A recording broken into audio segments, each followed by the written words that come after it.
You're watching The Experience, Comic Culture and Sales, streaming live daily to Facebook, YouTube, Twitch, and Twitter. Many years ago, I went to a Dodger game. Now, Dodger Stadium is a unique entity among baseball fields, is that it's in this ravine area. It's like all that's up there is Dodger Stadium and the police academy, and you have to go up these windy hill things to get there. It's not bad, but traffic-wise, it's a pain. But overall, it's a fun experience. It's a great stadium. Back when Vince Scully was announcing, you could listen to that. The games were always fun. I had a good time. I've gone a few times, but I have a good time. I was there this one time and had to use the restroom. So I went to the nearest men's room.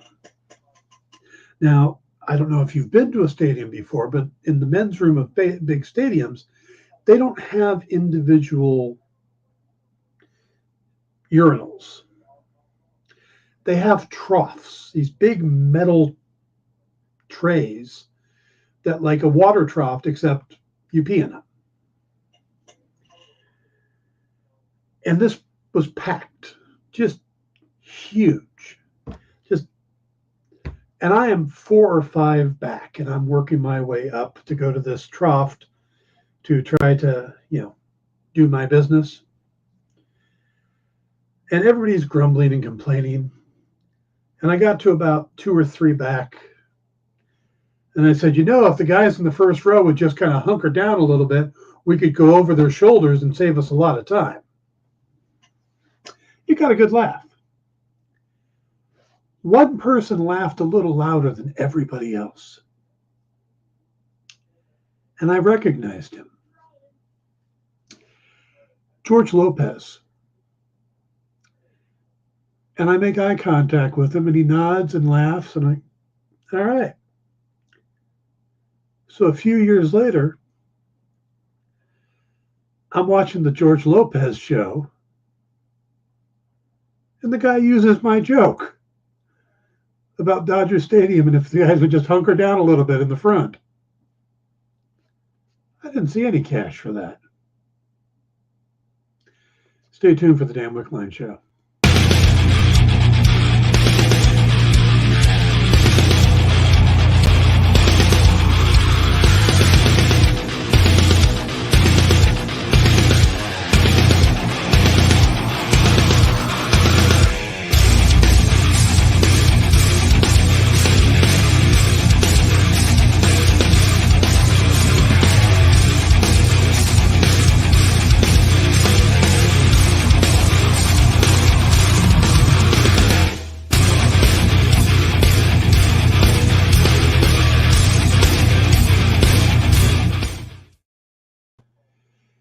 Hey everybody, how you doing? Welcome to the Dan Wickline Show here on The Experience. It is April 5th already. Man, this year is already flying by. Hey, good to see everybody. We got John, Cool, Ed, Triple B. Glad to see you guys all here. SSFD, good to see you. JD says, see, as someone who's done stand-up, he gave you the nice, I'm a steal that look. Yeah, pretty much. And fair enough. I've sold other people's jokes and made them my own too. So, but it was just kind of a funny scene. And the reason I mentioned George Lopez in that story is, of course, because he is going to be in the upcoming Blue Beetle movie, and we're going to do a deep dive about the Blue Beetle today. So it seemed to kind of come together, That's the general idea. We are going to, give you guys a heads up on something. Marvel has just announced a new character coming out of the Spider-Verse. They are introducing Spider-Boy. Now, according to their press release, the story that's going with it is that this is a character who, when they kill Moreland and destroy the spider totem, all of the creatures that he had killed, all the followers of the spider, or whatever you want to call them, that he had killed, get brought back to life. And they're all on Earth 616, because that's where they destroy the totem. Well, among them is someone who refers to themselves as Spider Boy. And he insists that he's from the 616. He knows who both Miles and Peter are. And he says that he has done a bunch of fighting with them, that they're friends. And he's almost hurt that they can't remember him. He says his name is Bailey. And then when they don't remember him, he takes off. Now, this is going to be, I guess, a big deal. The character is a big deal. And over on, if you're looking to get a copy of this and get it quick before they run out, because I have a feeling this one is going to go quickly, Dynamic Forces, friend of the show, all that stuff, is offering up the first issue, the Humberto Ramos top secret spoiler variant. I just gave JD the link to it on Dynamic Forces. If you want to get a copy early, well, get a copy. I don't know how early it will be, but to order a copy before they run out, if JD will share that link. And so that's part of the news today. But yeah, Spider Boy. This should be interesting. This is from Dan Slott. And again, the cover is of Humberto Ramos. So check that out. And now let's get to the other news. We got lots of stuff today. We got, if you're a Star Wars fan, Donald Glover, who joined the Star Wars universe in Solo, a Star Wars Story. And this is a film, of course, that is kind of growing in popularity over time. So this, Glover played a younger version of Lando Calrissian, opposite of Aiden Ehrenreich. I never get that name right. Aiden Ehrenreich, his version of Han Solo. Well, Glover was recently speaking to GQ magazine, and he says that he's still interested in returning to the galaxy far, far away. He says, I would love to play Lando again. It's a fun time to be him. It just needs to be the right way to do it. He went on to express that his time is precious, and he's not interested in doing anything that's just going to be a waste of time or just a paycheck. He'd rather spend time with the people that he enjoys. Now, he's admitted that he has been talking to Lucasfilms about returning. He says, Lando is definitely somebody I'd like to hang out with. We're talking about it, and that's as much as I can say without Kathleen Kennedy hunting me down. Now, the interesting thing is he also talks about how he had met with Billy D. Williams prior to playing the role. He said, Williams was a funny guy. We talked about a bunch of other stuff. I wanted to know, what did you feel like? I wanted to really get into it because I really didn't want to let anybody down. Now, Williams told him the secret to being Lando. It was just be charming. Now, Glover said he's right. Lando is charm incarnate. He's kind of a maverick, which I don't think there's a lot of anymore. It's hard to be a smooth talker nowadays because where's the line? But I think that's also where the danger is. It's like, how close can you get without tripping over it? So now there was a live action Lando series announced back in December of 2020. And it was said to be developed by the Haunted Mansion's Justin Simeon. Now, there's been no further movement on it. And, there was a mention by Kathleen Kennedy during Celebration Anaheim that they were waiting for Glover to finish other projects first. But there's been no word if the series would include any of the characters from Solo. We know that Ian Reich has actually got a couple projects in the works.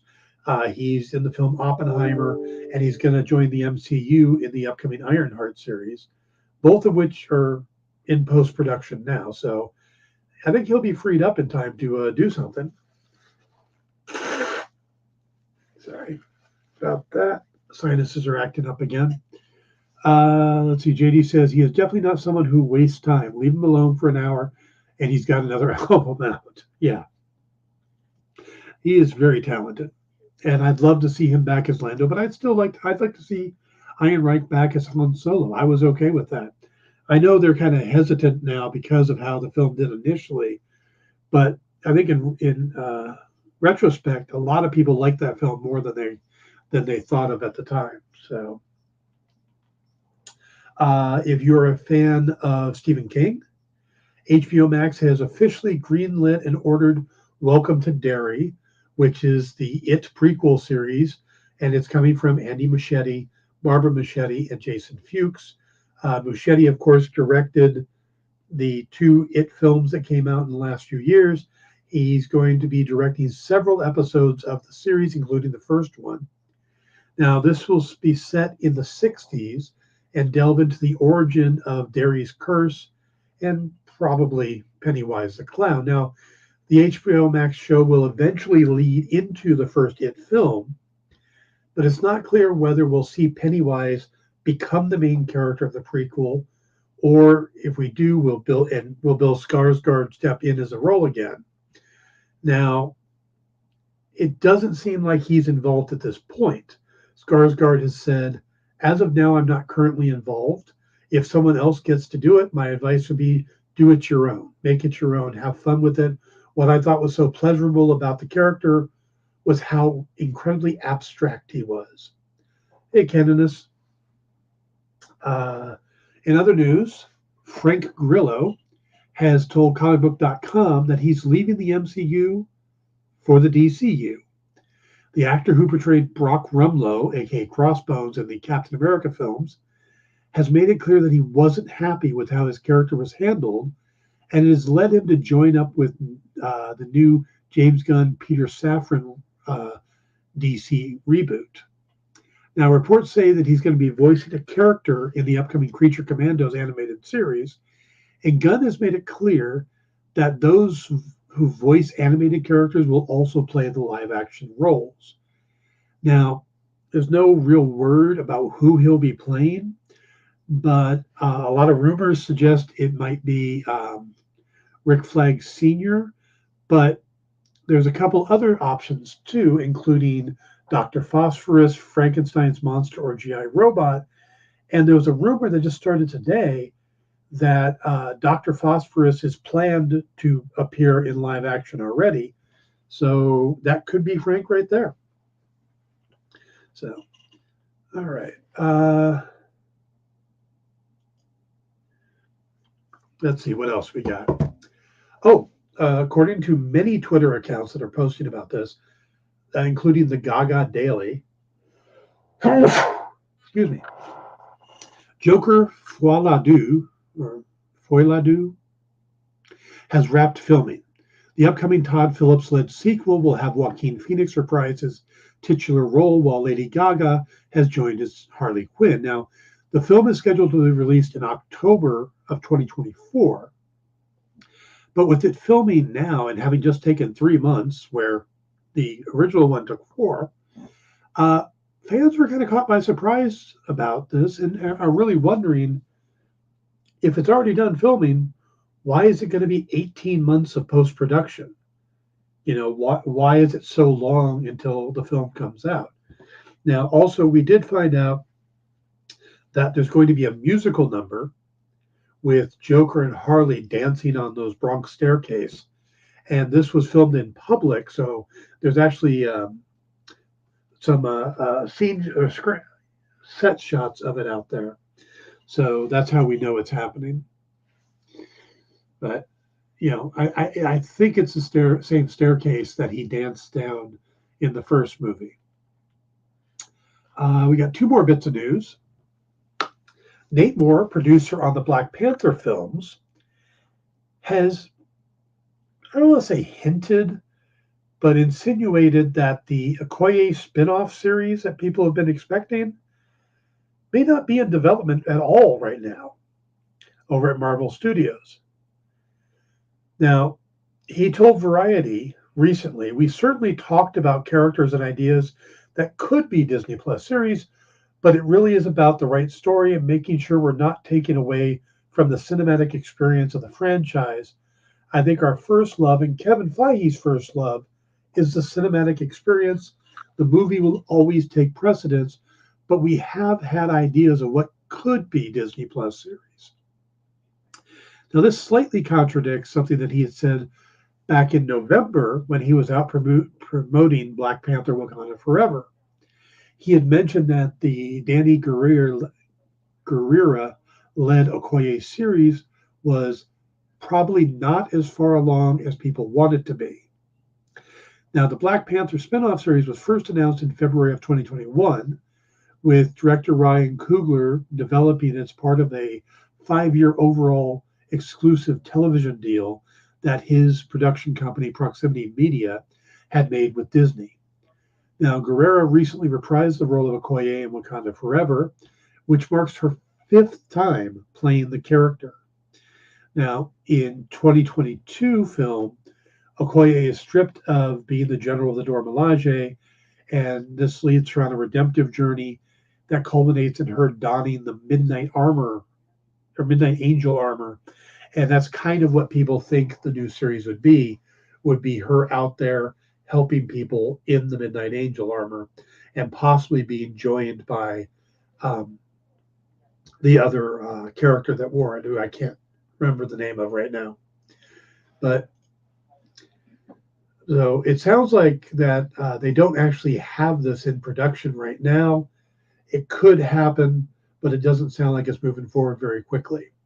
And with everything at Marvel seeming to slow down recently, I don't know how quickly we will get it. So, I mean, right now we're looking at maybe 2 series this year, where most people were expecting 4 going into the year. So, and finally, we got some news from Warner Brothers, and this is kind of a full slate type thing. They've moved some dates around on things.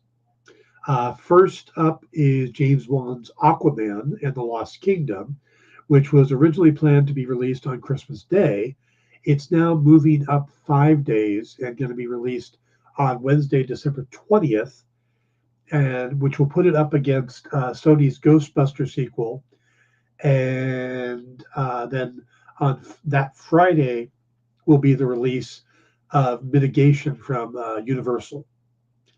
Now, swapping places with it, the musical The Color Purple is going to take over the Christmas Day release. There's also the movie The Wise Guys from Barry Levinson, which is now set to open on February 2nd, 2024. This, of course, is a mobster movie that stars Robert De Niro, Deborah Messing, and Catherine Narducci. And this actually pushes the animated Toto movie off of the date, leaving the Wizard of Oz feature as undated. So don't know when we're going to see that. And of course, the Minecraft movie from Jared Hess, which also includes Jason Momoa, is going to come out in April 4th of 2025. And the studio has also reserved December 19th, 2025 for a movie, but hasn't said what it is. And there was a September 22nd slot this year that was being held for an untitled DC movie that has now been removed from the schedule. So I don't know what they were going to try to put in that slot, but it's now gone. So, all right, that is the news. I will check the sites again in just a second to make sure I didn't miss anything before we move on to our deep dive of the Blue Beetle. So stick around and we will be right back. Did you know that every experience show, including some exclusive content, streams on Twitch? Check it out, twitch.tv/the_EXP. Or just scan that QR code.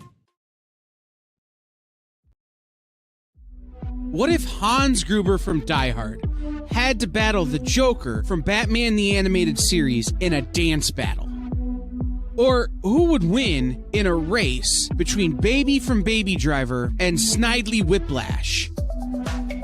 If Austin Powers and Shrek found themselves in a hot dog eating contest, who would emerge victorious? These are the questions we talk about on Nerd Killer Warfare. Debate the most absurd questions you've ever heard in popular culture. Register now by scanning the QR code or visiting bit.ly/EXP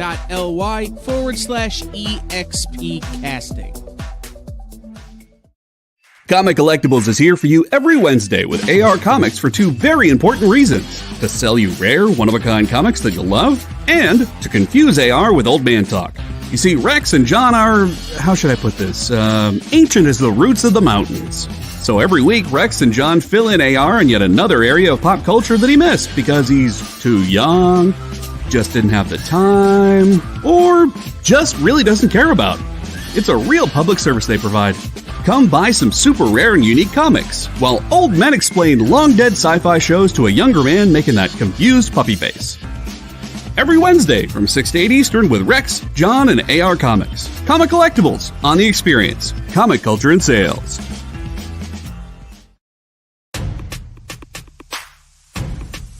Go follow The Experience on TikTok at @the_EXP1 or scan the QR code on the screen. Our TikTok is like everywhere else we are, except you only have to deal with us for a minute. Seems like a win-win to me.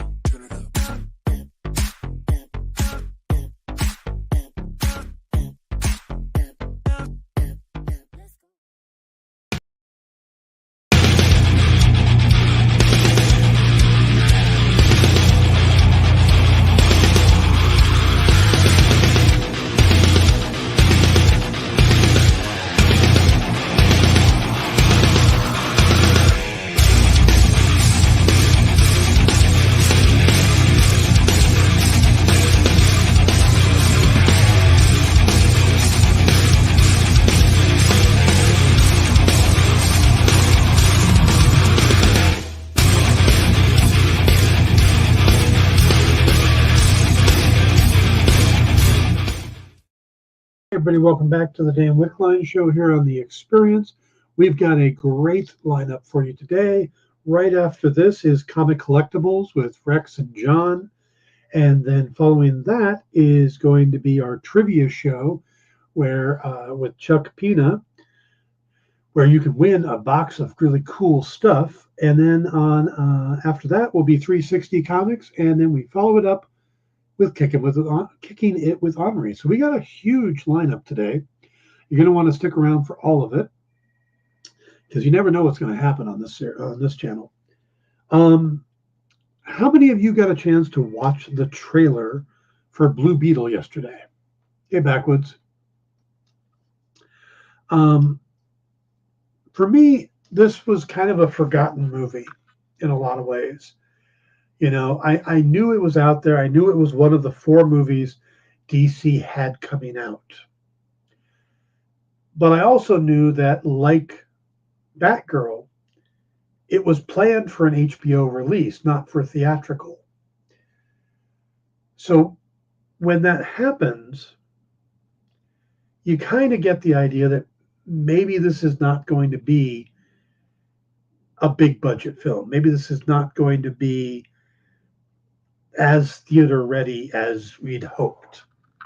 But the fact that David Zaslav and James Gunn and Peter Safran came in and they looked at the lineup of movies they had, and they looked at Batgirl and said, no, kill that so we can take a tax write-off.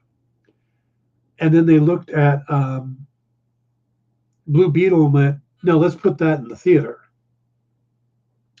That says something right there, because Zaslav came into Warner Brothers looking to save money, looking to get the company out of debt. That was his top mandate. Get them out of debt and use the hell out of all their IP. And we know they're doing that with yesterday's announcement of a potential Harry Potter reboot series. Because you would think that of all the stuff they could do with Harry Potter, with the popularity of those 8 movies that have already come out, 8 or 9, I don't remember what it is now, they would have just, grown on it and expand. But they're talking about actually rebooting the series and exploring the books again. So that's pretty huge. Yeah, Chuck's guest today is Jibba Morley Anderson, actually Morlei, of Great Enterprises. Okay, he does a book called Dark Kingdom. But so the so Zaslav really cared about exploiting the IPs and getting tax write-offs and savings and cutting things, and because that's what he did with Discovery. That's what his specialty was trimming the fat and making it lean, making it money maker, and that, and to do that with Warner Brothers is what he was brought in for. Now, the fact that this was a movie made for HBO Max, yet we saw the trailer yesterday, it didn't look like that. I think John said that trailer looks good, but you can tell it was made for HBO Max. See, I didn't get that. I don't think it was. I mean, it's obvious it wasn't made with a huge budget because there's not a lot of big stars. I mean, Susan Sarandon and George Lopez are probably the two biggest names in the movie. Everybody else is. I mean, you got Harvey Guillén from What We Do in the Shadows, and everybody else is kind of up and coming. Bruna Marquezine, Zolo Mariduena. I'm going to slaughter these names, and I apologize. Raul Max Trujillo, Damien Alcazar. I mean, they're all, again, up and coming names. So let's see. SFD says, to me, it seems nobody in Hollywood can come up with an original idea. Just do a reboot. It says, seems a bit soon for a reboot of Harry Potter. Why not make it about Harry's kids? Yeah, see, I agree with all of that. I think they could have just kept going and expand on the universe some more. So I don't know what their plan is with that, but are we really that far past that, we need a new generation of Harry Potter kids? You think so, Ed, but a majority of Zoomers have never seen the movies or read the books. Kyle's never done either of those. Kyle hasn't read the books or seen the movies. So. Don't mistake new ideas with the money. Guys are scared to invest in new ideas. Yeah, that's the big thing is when you're running a studio and you go, oh, well, here's an idea no one's ever done before. And then over here, we've got an idea that has a built-in audience. We could just reboot it. And it's why we keep getting Batman movies, because there's a built-in audience. But you look at something like Free Guy. Free Guy was a completely new idea. It did great, but nobody knew it would, and it fell in that crack between the Fox merger or the Fox buyout by Disney. So, there are new ideas out there. It's just the studios aren't willing to risk it because they're spending so much on movies now, and then you get these bombs. I mean, Ant-Man and the Wasp, Quantumania, is considered to have not done well, and it made over $200 million.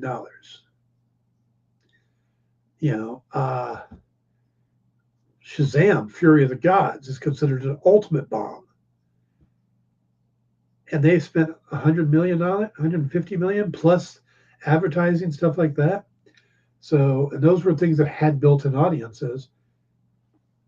So the studios are definitely gun shy, especially when you're talking about one that was almost out of business and Discovery came in to fix it. So now we're getting into the problems with late-stage capitalism, not just movies. All right. But, okay, today we're not, I apologize again. Today we're not here to talk about the film industry. We're here to talk about Blue Beetle. And we're going to do that. So if you guys don't have a history of the Blue Beetle, a lot of people know the character from the team up with Booster Gold, which became pretty big in the comics. If they are expecting 200, I saw 150, but that's domestic, so 250 may be global, or the worldwide box office, and that's possible. Yeah. Mario's big all around the world, so I could see that doing it. But a lot of people are familiar with Blue Beetle from maybe the Teen Titans animated series, stuff like that. He's never been a big mainstream character. He's usually played for humor, but he's also a very old character when you really go back into his history, because there's been 3 different heroes who've appeared in various comics over the last 84 years. And this goes all the way back to the first one, who was created by Chuck Wachkowski for a company called Fox Feature Syndicate, or Fox Comics, in 1939, and he appeared in the pages of Mystery Men Comics #1. Now, the story at the time was he was a rookie police officer named Dan Garrett, with 1 T on Garrett. That changes later on. They add a second T later on. Now, this character wore a special bulletproof costume, and he took something called vitamin 2X, which gave him super energy, and he was assisted by a neighborhood pharmacist. Yep, that's a 1930s character. He takes vitamins, and he gets help from his pharmacist. Now, he was the star of comic books, comic strips. He even did a radio program for a while before he kind of fell into obscurity in the 1950s. Now, part of the problem was Fox was not a very strong company. It changed its name for a while, going by Hollyoak Publishing, and then back to Fox Comics. So it bounced around like that. The numberings were all over the place. They would forget to print an issue. Like, if you look at the run, there's no issue number 43 because they just didn't publish it. They just went on to the next number the next month. And there's larger gaps too in the late 40s, but by the mid 50s, Fox was out of business completely. And they sold their printing plates, including some for the Blue Beetle stories, to Charlton Comics, who they changed what they did was even weirder. They took their horror anthology and renamed it to Blue Beetle, but kept the numbering. So the first issue of Blue Beetle for Charlton was issues 18 and 19. And it featured reprints from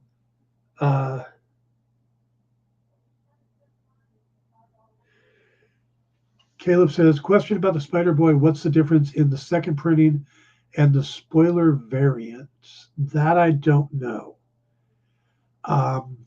Stick around for the next show because that's a Dynamic Forces show, and you can ask that of them there.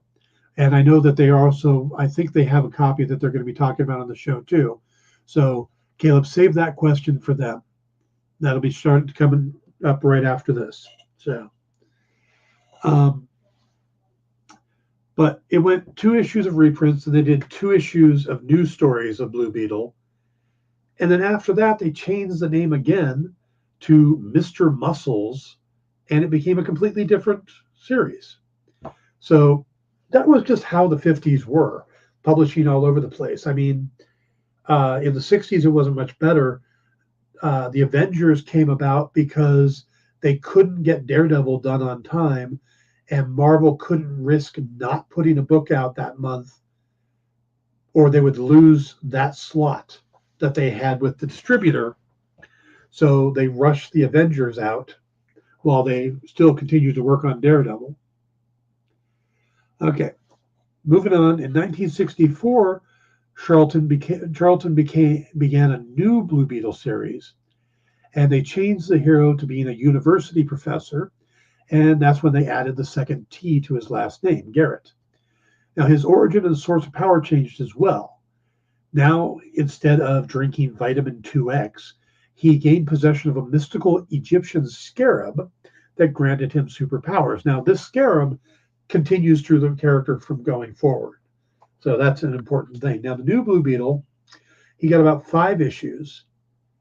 Then he took over another series numbering, and the 6th issue was actually number 50.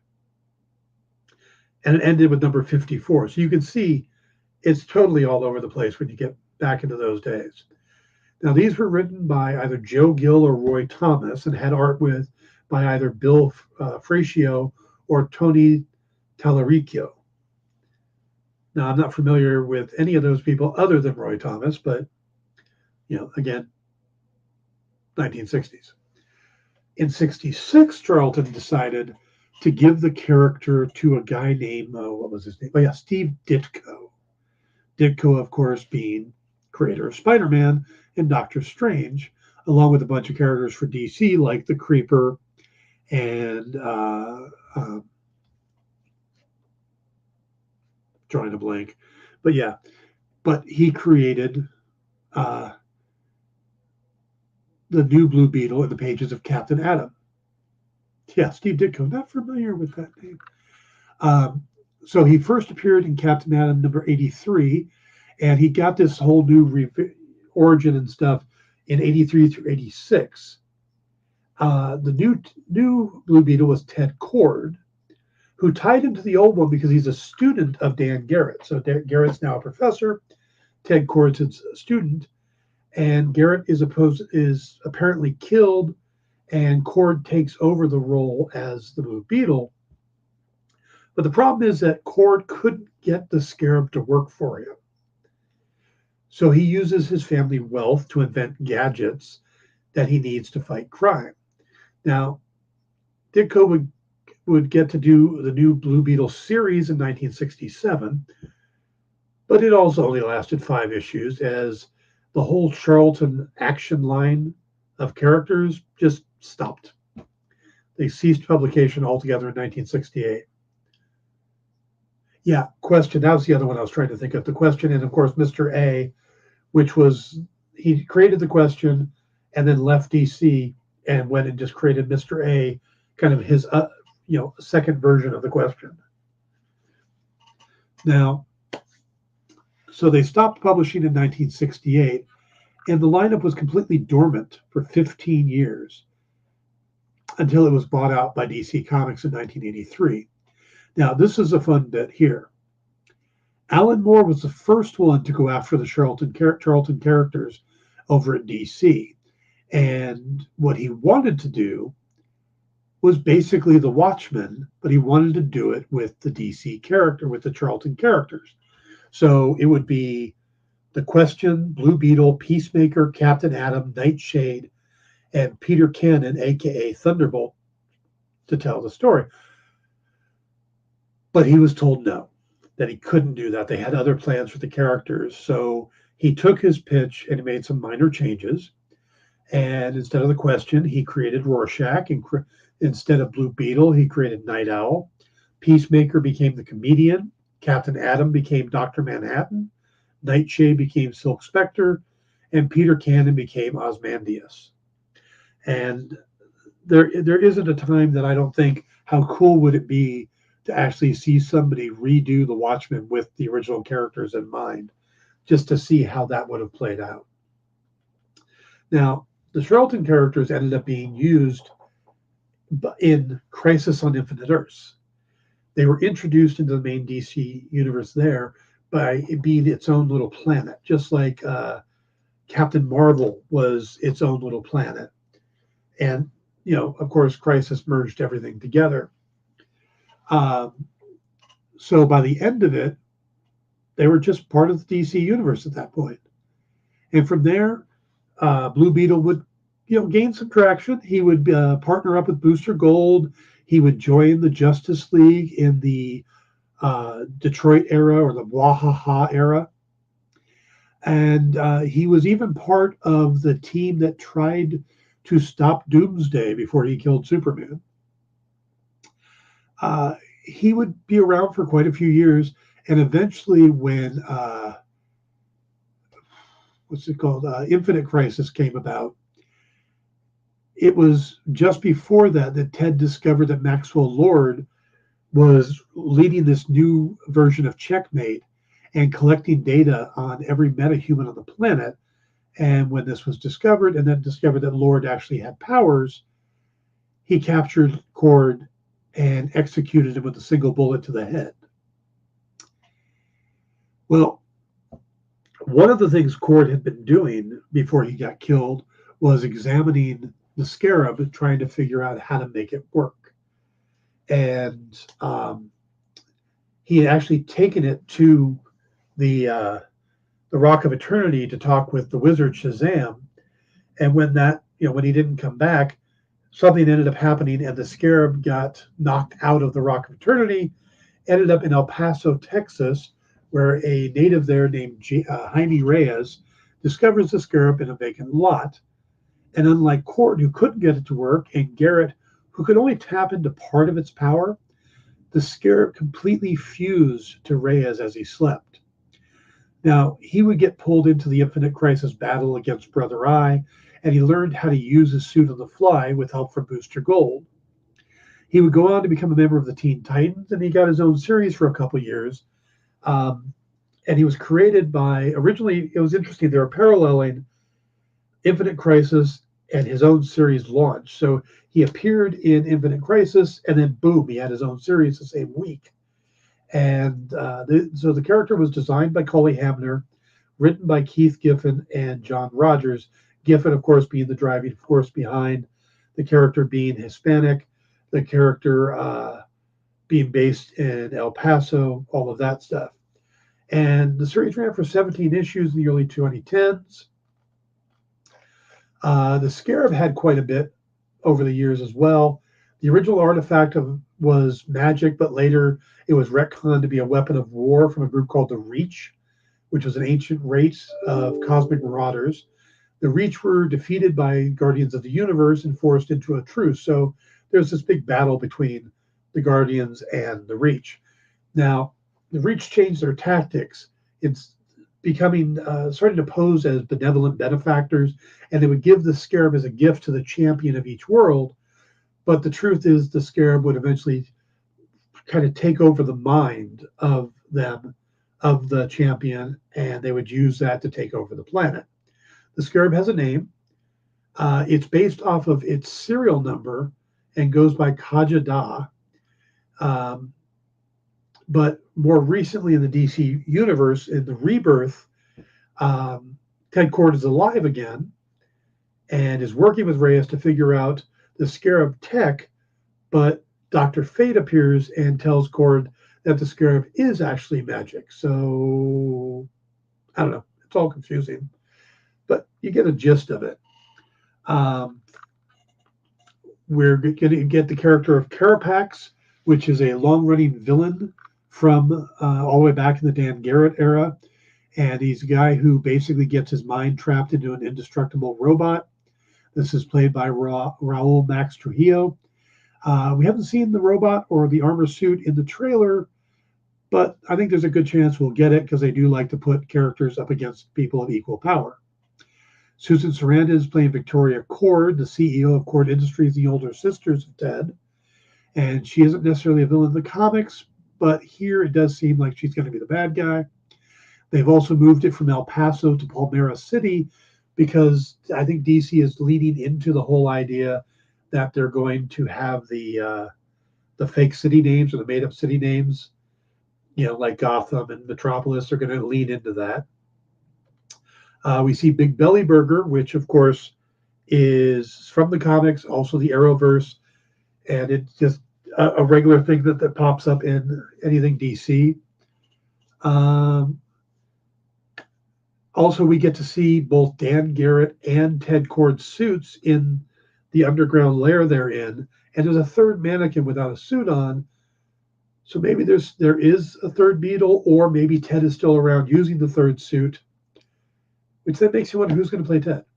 So, and the most recent rumor that just came out is that James Gunn really likes what Angel Manuel Soto, the director, and Gareth Dunnett Alciar, the writer, have done with the Blue Beetle and Zolo Mariduena's performance, and that the character is likely going to stick around into the new DC universe.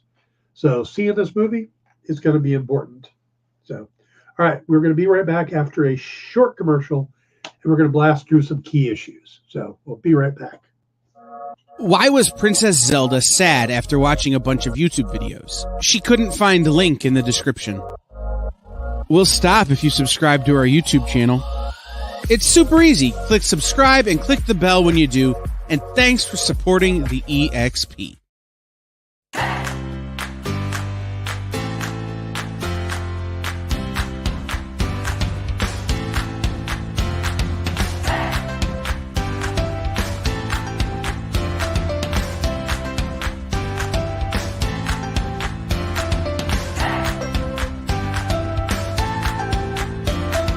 There's something for every imagination at your local comic shop. Visit comicshoplocator.com to find a store near you. Programming on the EXP is made possible by viewers like you, or your local comic shop, or that Kickstarter you backed, or the publisher you like, or comic industry professionals who want to share a message with the world. Really, anyone who wants to advertise with us can. If you're interested in seeing a product you know and love, or are creating, or are publishing, or are involved with, advertised here on The Experience, and having your message shared with our viewers, please reach out by scanning the QR code below or visiting our website and using the contact form.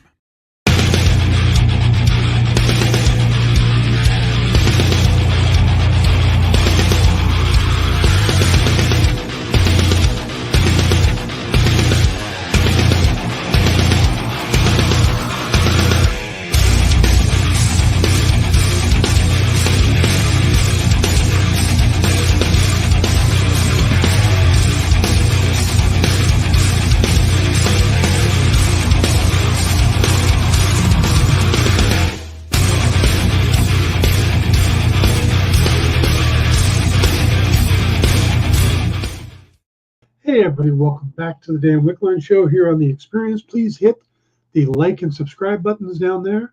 And we're going to jump right into our Get to Know Blue Beetle keys to watch for. These are some that some are still pretty inexpensive and get a chance to pick them up.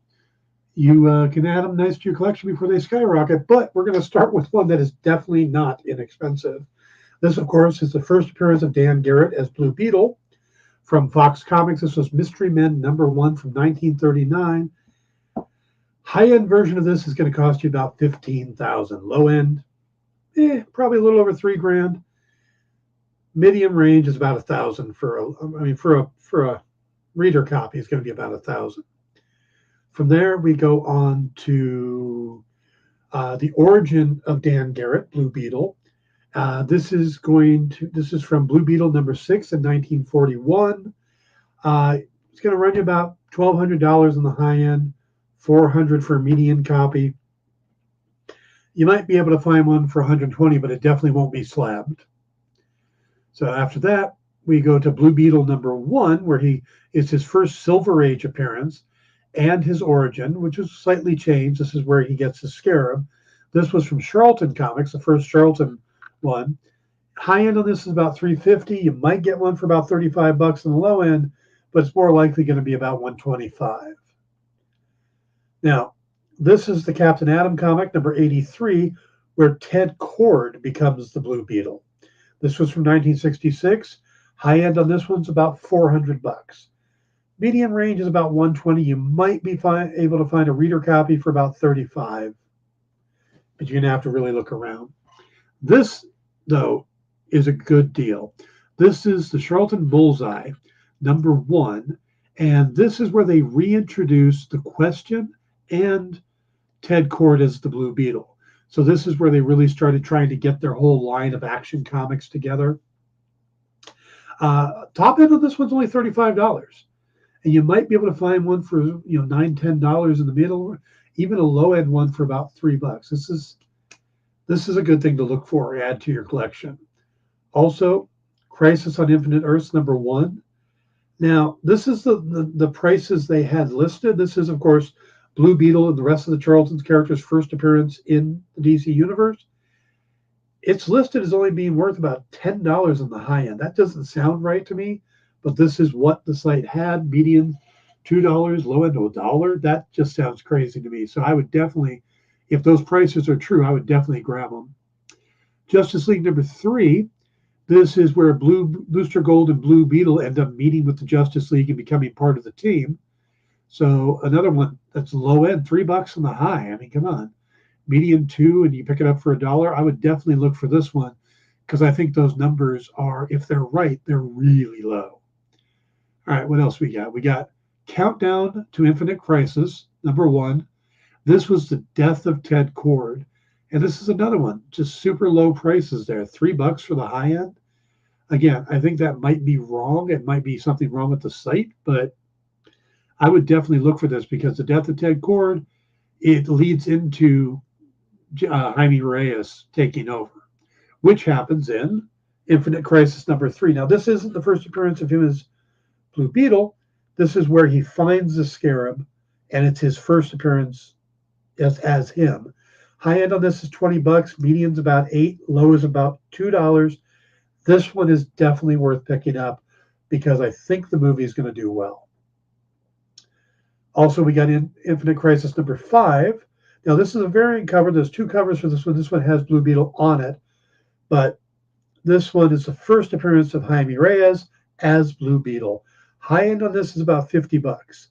Low end is about 15 or about 5. You get a medium copy for about 15. And this is another variant cover, but Blue Beetle #1 came out in 2006. This was the first solo series featuring Jaime Reyes. High end on this one's about $15, medium 5. You might even be able to find one in the dollar bin. This is also a really good series written by Keith Giffen and John Rogers, who's also a television writer. Wrote Leverage, which is one of my favorite TV shows, and art by Cully Hamner, who, of course, is the one that designed the character. Is that all of our? Oh, that's all of them. All right. So, my gut feeling on Blue Beetle. There's not a lot of superhero movies coming out in September. Right now, it feels like we've had a bunch of them. By then, it's probably going to feel a little thinner.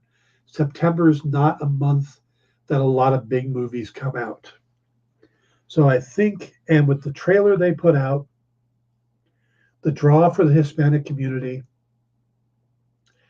it feels like this is a movie that could surprise people. They're not expecting it to do great. It's coming in with like an $80 million budget, I think is what they originally put for those HBO Max movies. I remember the Batgirl one had to bump up. I think it was to 90 or 100 million, where I don't think this one did. So if it did come in at 80 or even 90 million, and they put another, they double that for advertising, that is a viable amount that they could make on this film, as long as it gets good word of mouth. And this is an origin story. It's an origin story of a Latino character that we haven't really seen. It has kind of a Spider-Man and Iron Man vibe to it. It's got the bus destroying scene, which every good superhero movie seems to have now. I have a feeling this one's going to do well. And I think with the rumor, and if Gunn actually came out and said something to the effect of, this character is going to be part of the movies going forward, then I think it could do really well. Hugh Grant as Ted Kord. JD suggests that. Possible, but there's a name out there that's been floating, a rumored name that I absolutely love. And again, there's no source for that. I mean, I don't know who started the rumor, so I can't, and I haven't been able to trace it back. But the name that's out there right now is Jason Sudeikis. And I just love that idea. Challenge: name 5 bus destruction scenes. Are you a fan of Jack Black? Well, I can name the bus being destroyed in Doctor Strange with the buzzsaw, the bus being destroyed in the fight with Razor Fist and Shang-Chi. So that's 2.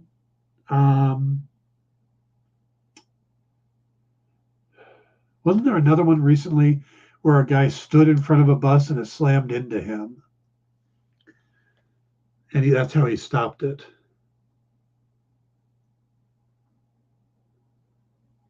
Those are the ones off the top of my head. Thank you, Ed. Bus was thrown at Spider-Man or at Iron Man in the first Iron Man movie. Homecoming cut a ferry in half, kind of like a water bus. Yeah. Hey, Kenneth. So there's a lot of them out there. Am I a fan of Jack Black? Are you asking because of The Mandalorian? If so, we're going to talk about that tomorrow.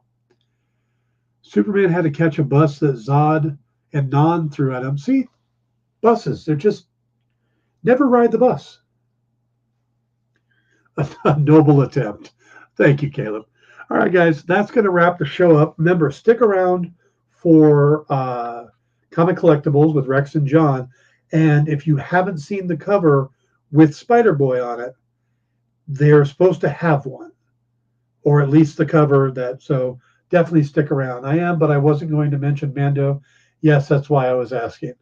Yeah, I got a chance to watch it this morning, and we'll be talking about it tomorrow.